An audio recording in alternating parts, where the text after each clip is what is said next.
ನೋಡಿದ್ವಲ್ಲ ಸ್ನೇಹಿತರೆ, ಇದೇ ರೀತಿ ಈಸಿಯಾಗಿ ನೀವೇ ಆನ್ಲೈನಲ್ಲಿ ಅಪ್ಲಿಕೇಶನ್ ಅನ್ನ ಹಾಕಿ. ಹಾಯ್ ಹಲೋ ಫ್ರೆಂಡ್ಸ್, ಇವತ್ತಿನ ವಿಡಿಯೋಗೆ ನಿಮ್ಮೆಲ್ಲರಿಗೂ ಸ್ವಾಗತ. ಬಹಳ ದಿನಗಳಾದ್ಮೇಲೆ ರೈಲ್ವೆ ಒಂದು ಹೊಸ ನೋಟಿಫಿಕೇಶನ್ ಹೊರಡಿಸಿದೆ. 2024ರಲ್ಲಿ ALP ಅಂದ್ರೆ ಅಸಿಸ್ಟೆಂಟ್ ಲೋಕೋ ಪೈಲಟ್ಗಾಗಿ 5696 ಹುದ್ದೆಗಳ ಒಂದು ಹೊಸ ನೋಟಿಫಿಕೇಶನ್ ಅನ್ನ ರೈಲ್ವೆ ಹೊರಡಿಸಿದೆ friends. 10th ITI diploma degree ಯಾರು ಈ ಕ್ವಾಲಿಫಿಕೇಶನ್ ಅನ್ನು ಹೊಂದಿರ್ತಾರೋ ಅವರೆಲ್ಲರೂ ಈ ಹುದ್ದೆಗೆ ಅಪ್ಲಿಕೇಶನ್ ಅನ್ನು ಹಾಕಬಹುದು.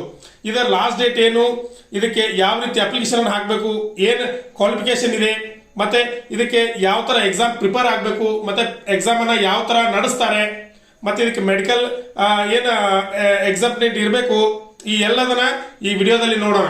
ಈ ನನ್ನ ವಿಡಿಯೋ ನೀವು ಫಸ್ಟ್ ಟೈಮ್ ನೋಡ್ತಾ ಇದ್ರೆ ನನ್ನ ಚಾನಲ್ ಸಬ್ಸ್ಕ್ರೈಬ್ ಮಾಡಿ ಮತ್ತು ಲೈಕ್ ಮಾಡಿ, ಅಲ್ಲೇ ಪಕ್ಕದಲ್ಲಿರುವ ಬೆಲ್ ಐಕಾನ್ ಪ್ರೆಸ್ ಮಾಡಿ, ಮತ್ತೆ ನಿಮ್ಮ ಫ್ರೆಂಡ್ಸ್ಗೆಲ್ಲ ಶೇರ್ ಮಾಡೋದನ್ನ ಮರಿಬೇಡಿ. ಬನ್ನಿ ಫ್ರೆಂಡ್ಸ್, ಹಾಗಾದ್ರೆ ವಿಡಿಯೋನ ಸ್ಟಾರ್ಟ್ ಮಾಡೋಣ.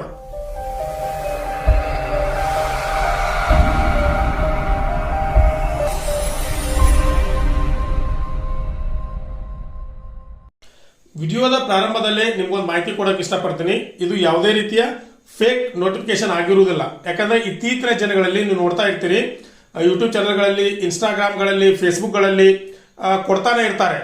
ಆ ಡಿಪಾರ್ಟ್ಮೆಂಟ್ ಅಲ್ಲಿ ಅಷ್ಟು ನೋಟಿಫಿಕೇಶನ್ ಕಾಲ್ ಆಗಿದ್ದಾವೆ, ಅಷ್ಟು ವೇಕೆನ್ಸಿ ಕಾಲ್ ಆಗಿದ್ದಾವೆ, ಇದು ಮಾಹಿತಿಗಳನ್ನ ಕೊಡ್ತಾನೆ ಇರ್ತಾರೆ. ಆದ್ರೆ ನೀವು ಹೋಗಿ ಆ ವೆಬ್ಸೈಟ್ಗಳಲ್ಲಿ ನೋಡಿದಾಗ ಅಥವಾ ಕ್ರಾಸ್ ಚೆಕ್ ಮಾಡಿದಾಗ ಅದು ಯಾವುದು ಸತ್ಯ ಆಗಿರುವುದಿಲ್ಲ.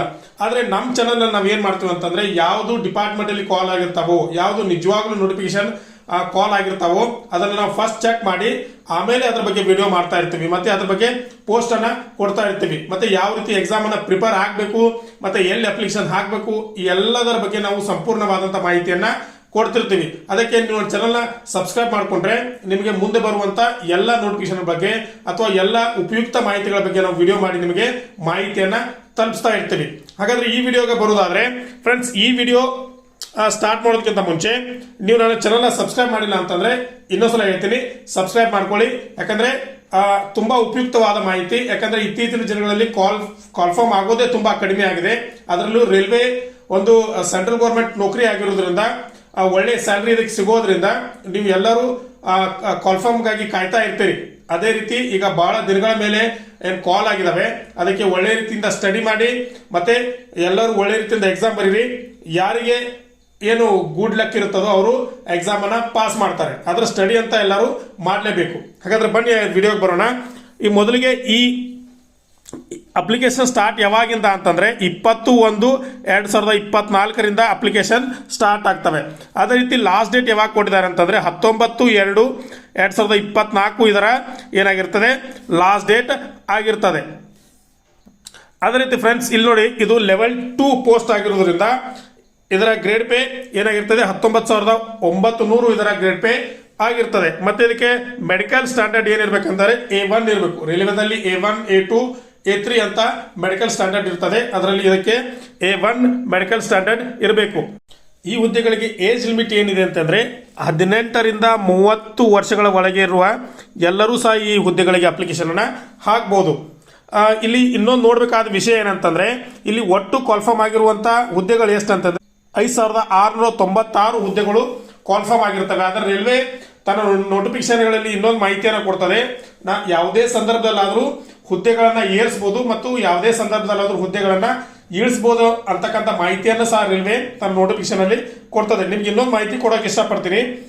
ಯಾವುದೇ ನೋಟಿಫಿಕೇಶನ್ ನಿಜಾನೋ ಸುಳ್ಳು ಅಂತ ನೀವು ನೋಡ್ಬೇಕಾದಂದ್ರೆ ಅದರ ನೋಟಿಫಿಕೇಶನ್ ನಂಬರ್ ಅನ್ನ ಯಾವಾಗಲೂ ಚೆಕ್ ಮಾಡಬೇಕು. ಇಲ್ಲಿ ಮೇಲೆ ಕೊಟ್ಟಿದ್ದಾರೆ ನೋಡಿ, 1/2024 ಅಂತ ಏನು ನೋಟಿಫಿಕೇಶನ್ ನಂಬರ್ ಇದೆಯಲ್ಲ, ಆ ನೋಟಿಫಿಕೇಶನ್ ನಂಬರ್ ಅನ್ನ ನೀವು ಗೂಗಲ್ ಅಲ್ಲಿ ಸರ್ಚ್ ಮಾಡಿದ್ರೆ ಆ ನೋಟಿಫಿಕೇಶನ್ ಏನ್ ಫಾರ್ಮ್ ಇರುತ್ತಲ್ಲ ಅದು ತನಗೆ ತಾನೇ ಓಪನ್ ಆಗುತ್ತೆ. ಅವಾಗ ನೀವು ಕ್ರಾಸ್ ಚೆಕ್ ಮಾಡಬಹುದು. ಯಾವುದೇ ನೋಟಿಫಿಕೇಶನ್ ನಿಜ ಇದೆಯೋ ಸುಳ್ಳು ಇದೆಯೋ ಅಥವಾ ಫೇಕ್ ನ್ಯೂಸ್ ಅನ್ನ ಏನ್ ಮಾಡಿದ್ರೆ ಫಾರ್ವರ್ಡ್ ಮಾಡ್ತಾ ಇದ್ರು ಅಂತ ನೀವು ಕ್ರಾಸ್ ಚೆಕ್ ಅನ್ನ ಮಾಡಬಹುದು. ಯಾವಾಗೂ ನೀವು ಗೂಗಲ್ ಅಲ್ಲಿ ಈ ನೋಟಿಫಿಕೇಶನ್ ನಂಬರ್ ಅನ್ನ ಚೆಕ್ ಮಾಡೋದ್ರ ಮೂಲಕ ಅದನ್ನ ತಿಳ್ಕೊಳ್ಳಿ ಅಂತ ನಾನು ಹೇಳಕ್ ಇಷ್ಟಪಡ್ತೀನಿ.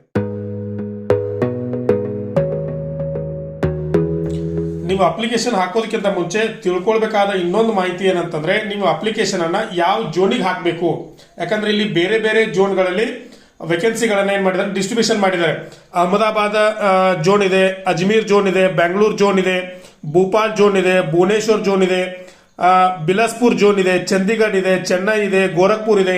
ಹೀಗೆ ಬೇರೆ ಬೇರೆ ಝೋನ್ ವೈಸ್ ವೇಕೆನ್ಸಿಯನ್ನ ಏನ್ ಮಾಡಿದ್ದಾರೆ, ಡಿಸ್ಟ್ರಿಬ್ಯೂಷನ್ ಅನ್ನ ಮಾಡಿದ್ದಾರೆ. ನೀವು ಯಾವ ಝೋನ್ಗೆ ಹಾಕಬೇಕು, ನನ್ನ ಸಜೆಷನ್ ಏನಂತಂದ್ರೆ ಎಲ್ಲರೂ ಬೆಂಗಳೂರು RRB ಬೆಂಗಳೂರು ಏನಿದೆ ಅಲ್ಲ, RRB ಬೆಂಗಳೂರು ಇಲ್ಲಿ ಕೊಟ್ಟಿದ್ದಾರೆ ನೋಡಿ, RRB ಇಲ್ಲಿ ಬೆಂಗಳೂರು ಅಂತ ಇದೆ. ಈ ಬೆಂಗಳೂರಲ್ಲಿ ಏನು ಮಾಡೋದು, ಅಪ್ಲಿಕೇಶನ್ ಹಾಕ್ಬೋದು. ಎಷ್ಟಿದೆ ಬೆಂಗಳೂರಿಗೆ, SWR 186 ಅನ್ರಿಸರ್ವ್ UR ಇದೆ, 72 SC ಇದೆ, 35 ST ಇದೆ, OBC 127 OBC ಇದಾವೆ. ಈ ತರ ನೀವು ಝೋನ್ ವೈಸ್ ಅಪ್ಲಿಕೇಶನ್ ಅನ್ನ ಮೊದಲಿಗೆ ಸೆಲೆಕ್ಟ್ ಮಾಡಿ ಹಾಕಬೇಕಾಗ್ತದೆ. ಅದನ್ನ ಮೊದಲಿಗೆ ನೀವು ಎಲ್ಲಿಗೆ ಅಪ್ಲಿಕೇಶನ್ ಹಾಕಬೇಕು ಅನ್ನೋದನ್ನ ಫಸ್ಟ್ ಕ್ಲಾರಿಫೈ ಮಾಡ್ಕೊಂಡು ಆಮೇಲೆ ಅಪ್ಲಿಕೇಶನ್ ಅನ್ನ ಸಬ್ಮಿಟ್. ಅಸಿಸ್ಟೆಂಟ್ ಲೋಕೋ ಪೈಲಟ್ ಹುದ್ದೆಗೆ ಏನ್ ಕ್ವಾಲಿಫಿಕೇಶನ್ ಇದೆ, ಯಾರೆಲ್ಲ ಇದಕ್ಕೆ ಅಪ್ಲಿಕೇಶನ್ ಹಾಕಬಹುದು? ಮೊದಲಿಗೆ SSLC ಮತ್ತೆ ITI, SLC ಮತ್ತೆ ITI ಆದವರು ಅದಕ್ಕೆ ಅಪ್ಲಿಕೇಶನ್ ಅನ್ನ ಹಾಕಬಹುದು. ಟ್ರೇಡ್ ವೈಸ್ ಯಾವುದು, ಫಿಟ್ಟರ್, ಎಲೆಕ್ಟ್ರಿಷಿಯನ್ ಮತ್ತೆ ಮಿಲ್ ರೈಟ್, ಮೇಂಟೆನೆನ್ಸ್, ಈ ಥರ ಬೇರೆ ಬೇರೆ ನಿಮ್ದು ಏನು ಟ್ರೇಡ್ ಇರ್ತಾವಲ್ಲ ಅದ್ರ ಮೇಲೆ ನೀವು ಅಪ್ಲಿಕೇಶನ್ ಹಾಕ್ಬೋದು. ಇದಲ್ಲದೆ ಏನು 3 ವರ್ಷದ ನೀವು ಡಿಪ್ಲೊಮಾ ಮಾಡಿದ್ರು ಸಹ ಇದಕ್ಕೆ ಅಪ್ಲಿಕೇಶನ್ ಅನ್ನ ಹಾಕ್ಬೋದು. ಅಥವಾ ನೀವು 3 ವರ್ಷದ ಇಂಜಿನಿಯರಿಂಗ್ ಮಾಡಿದ್ರು ಸಹ ಇದಕ್ಕೆ ಅಪ್ಲಿಕೇಶನ್ ಅನ್ನ ಹಾಕ್ಬೋದು. ಇಲ್ಲಿ ಕೆಳಗಡೆ ನೋಟಿಫಿಕೇಶನ್ ಅಲ್ಲಿ ಕ್ಲಿಯರ್ ಆಗಿ ಕೊಟ್ಟಿದ್ದಾರೆ. ಇಲ್ಲಿ ನೀವು ಇಲ್ಲಿ 10th ITI ಇದ್ರೂ ಅಪ್ಲಿಕೇಶನ್ ಹಾಕ್ಬೋದು, ಅಥವಾ ಡಿಪ್ಲೊಮಾ ಇದ್ರೂ ಅಪ್ಲಿಕೇಶನ್ ಹಾಕ್ಬೋದು, ಅಥವಾ ನೀವು BE ಮಾಡಿದ್ರೂ ಸಹ ಅಪ್ಲಿಕೇಶನ್ ಅನ್ನ ಹಾಕ್ಬೋದು ಅಂತ ಇಲ್ಲಿ ಕೆಳಗಡೆ ಕೊಟ್ಟಿದ್ದಾರೆ. ನಾವು ಏಜ್ ರಿಲ್ಯಾಕ್ಸೇಷನ್ ನೋಡೋದಾದ್ರೆ SC ST ಕ್ಯಾಂಡಿಡೇಟ್ಗೆ 5 ವರ್ಷ ಏಜ್ ರಿಲ್ಯಾಕ್ಸೇಷನ್ ಕೊಟ್ಟಿದ್ದಾರೆ. OBC ಕ್ಯಾಂಡಿಡೇಟ್ಗಳಿಗೆ 3 ವರ್ಷ ಏಜ್ ರಿಲ್ಯಾಕ್ಸೇಷನ್ ಕೊಟ್ಟಿದ್ದಾರೆ. ಎಕ್ಸ್ ಸರ್ವಿಸ್ಮನ್ ಇತ್ತಂದ್ರೆ ಅವರಿಗೆ 3 ವರ್ಷ, 6 ವರ್ಷ, 8 ವರ್ಷ ಹೀಗೆ ಅವರ ಕೆಟಗರಿ ಮೇಲೆ ಅವರಿಗೆ ಏಜ್ ರಿಲ್ಯಾಕ್ಸೇಷನ್ ಅನ್ನ ಕೊಟ್ಟಿದ್ದಾರೆ. ಅದೇ ರೀತಿ ನೀವು ಇಲ್ಲಿ ಕೆಳಗಡೆ ಬಂದ್ರೆ ಯಾರು ಇನ್ ಸರ್ವಿಸ್ ಅಲ್ಲಿ ಇದ್ದಾರೆ, ರೈಲ್ವೆದಲ್ಲಿ ಗ್ರೂಪ್ C ಮತ್ತು ಗ್ರೂಪ್ D ಕೆಲಸ ಮಾಡ್ತಿರೋರಿಗೆ ಸಹ ಇದರಲ್ಲಿ ನಾವು ಅಪ್ಲಿಕೇಶನ್ ಹಾಕ್ಲಿಕ್ಕೆ ಅವಕಾಶವನ್ನು ಕೊಟ್ಟಿದ್ದಾರೆ. ಅವರಿಗೆ 40 ಏಜ್, 43, 45 ಈ ರೀತಿಯ ಕೆಟಗರಿ ವೈಸ್ ಅವರಿಗೆ ಅವಕಾಶವನ್ನು ಸಹ ಇದರಲ್ಲಿ ಕೊಟ್ಟಿದ್ದಾರೆ. ಇನ್ನು female candidate who are widow, divorce or judicially separated from the husband but not remarried, ಅವರು ಸಹ ಇದಕ್ಕೆ ಅಪ್ಲಿಕೇಶನ್ ಹಾಕ್ಬೋದು. ಅವ್ರ ಏಜ್ ಸಹ 35, 38, 40 ವಯಸ್ಸಿನವರೆಗೆ ಇದಕ್ಕೆ ಅಪ್ಲಿಕೇಶನ್ ಹಾಕ್ಲಿಕ್ಕೆ ಅವಕಾಶವನ್ನು ರೈಲ್ವೆ ಮಾಡಿಕೊಟ್ಟಿದೆ. ಇನ್ನು ಅದೇ ರೀತಿ ಫೀಸ್ಗೆ ಬಂದರೆ ಇಲ್ಲಿ ಎಲ್ಲ ಅಭ್ಯರ್ಥಿಗಳಿಗೆ ಸಾಮಾನ್ಯವಾಗಿ 500 ರೂಪಾಯಿ ಫೀಸನ್ನು ಇರಿಸಲಾಗಿದ್ದಾರೆ. ಅದೇ ರೀತಿ SC ST, ex service man, female ಮತ್ತು ಟ್ರಾನ್ಸ್ಜೆಂಡರ್ಗೆ 250 ರೂಪಾಯಿ ಫೀಯನ್ನು ಇದಕ್ಕೆ ಏನು ನಿಗದಿಪಡಿಸಿದ್ದಾರೆ.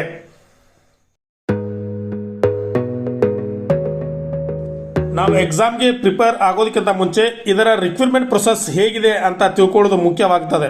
ಇವರು 5 ಹಂತದಲ್ಲಿ ಅಭ್ಯರ್ಥಿಗಳನ್ನ ಏನು ಮಾಡ್ತಾರೆ, ಸೆಲೆಕ್ಟ್ ಮಾಡ್ಕೋತಾರೆ.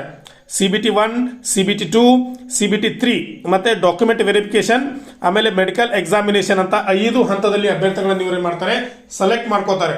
ಇವರು ಮೊದಲಿಗೆ CBT 1 ಅಂತ ನಡೆಸ್ತಾರೆ. ಅಂದ್ರೆ ಫಸ್ಟ್ ಕಂಪ್ಯೂಟರ್ ಬೇಸ್ಡ್ ಟೆಸ್ಟ್ ಇರ್ತದೆ. ಇದರಲ್ಲಿ ಏನಂತಂದ್ರೆ ಎಷ್ಟು ಮಾರ್ಕ್ಸ್ ಎಕ್ಸಾಮ್ ಇರ್ತದೆ ಅಂತಂದ್ರೆ ಇದು 60 ನಿಮಿಷಗಳ ಎಕ್ಸಾಮ್ ಇರ್ತದೆ, 75 ಮಾರ್ಕ್ಸ್ಗಳ ಎಕ್ಸಾಮ್ ಇರ್ತದೆ. 60 ನಿಮಿಷ 75 ಮಾರ್ಕ್ಸು. ಇದರಲ್ಲಿ ನೆಗೆಟಿವ್ ಮಾರ್ಕ್ಸ್ ಆಗಿರ್ತದೆ 1/3, ಅಂದ್ರೆ 3 ತಪ್ಪಾದ್ರೆ 1 ಮಾರ್ಕ್ಸ್ ಅನ್ನ ಕಟ್ ಮಾಡ್ತಾರೆ. ಇದು ಏನಿರ್ತದೆ ಅಂತಂದ್ರೆ ಓನ್ಲಿ ಕ್ವಾಲಿಫೈಯಿಂಗ್ ಸ್ಟೇಜ್ ಅಷ್ಟೇ.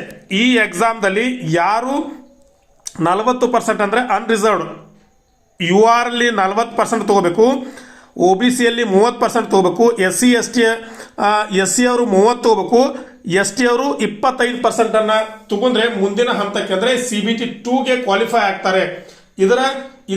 ಇದರ ತಗೊಂತಕ್ಕಂಥ ಮಾರ್ಕ್ಸು ನಿಮಗೆ ಮುಂದೆ ರಿಕ್ರೂಟ್ಮೆಂಟ್ ಅಲ್ಲಿ ಯಾವುದೇ ರೀತಿಯಲ್ಲಿ ಹೆಲ್ಪ್ ಮಾಡೋದಿಲ್ಲ.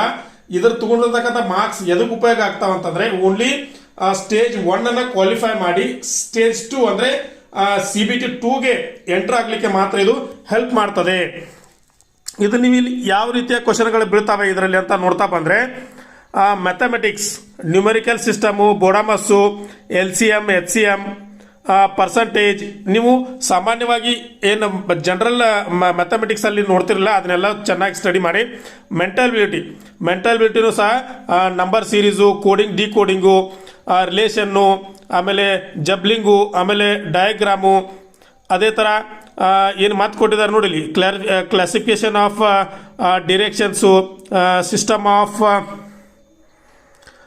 ಆರ್ಗ್ಯುಮೆಂಟ್ಸು, ಇವು ಎಲ್ಲ ರೀತಿಯ ಮೆಂಟಬಿಲಿಟಿಗಳನ್ನು ನೀವು ಇದರಲ್ಲಿ ಸ್ಟಡಿ ಮಾಡಬೇಕಾಗ್ತದೆ. ಆಮೇಲೆ ಜನರಲ್ ಸೈನ್ಸ್, ಜನರಲ್ ಅವೇರ್ನೆಸ್, ಇದರಲ್ಲಿ ಕರೆಂಟ್ ಅಫೇರ್ಸ್, ಮತ್ತು ಸೈನ್ಸ್ ಆ್ಯಂಡ್ ಟೆಕ್ನಾಲಜಿ, ಸ್ಪೋರ್ಟ್ಸ್, ಆಮೇಲೆ ಎಕನಾಮಿಕ್ಸ್, ಪೊಲಿಟಿಕಲ್ ಸೈನ್ಸ್, ಈ ರೀತಿಯ ನಾನಾ ವಿಷಯಗಳನ್ನು ನೀವು ಕವರ್ ಮಾಡಬೇಕಾಗಿ ಬರ್ತದೆ. ಇನ್ನು ಇದರಲ್ಲಿ ಸ್ಟೇಜ್ 2 ಅಂದರೆ ಯಾರು ಮೊದಲನೇ ಹಂತದಲ್ಲಿ ಇಂತಿಷ್ಟು ಮಾರ್ಕ್ಸ್ಗಳನ್ನು, ಕ್ವಾಲಿಫೈ ಮಾರ್ಕ್ಸ್ಗಳನ್ನು ತೊಗೊಂಡಿರ್ತಾರೋ ಅವರ ಒಂದು ಮೆರಿಟ್ ಲಿಸ್ಟನ್ನು ಬಿಡ್ತಾರೆ. ಆ ಮೆರಿಟ್ ಲಿಸ್ಟಲ್ಲಿ ಯಾರು ಸೆಲೆಕ್ಟ್ ಆಗಿರ್ತಾರೆ ಅವರಿಗೆ ಮಾತ್ರ ಸೆಕೆಂಡ್ ಸ್ಟೇಜ್ಗೆ ಎಂಟ್ರಿ ಕೊಡ್ತಾರೆ. ಈ ಸೆಕೆಂಡ್ ಸ್ಟೇಜಲ್ಲಿ 8 ಮಾರ್ಕ್ಸಿನ ಎಕ್ಸಾಮ್ ಇರ್ತದೆ ಅಂತಂದರೆ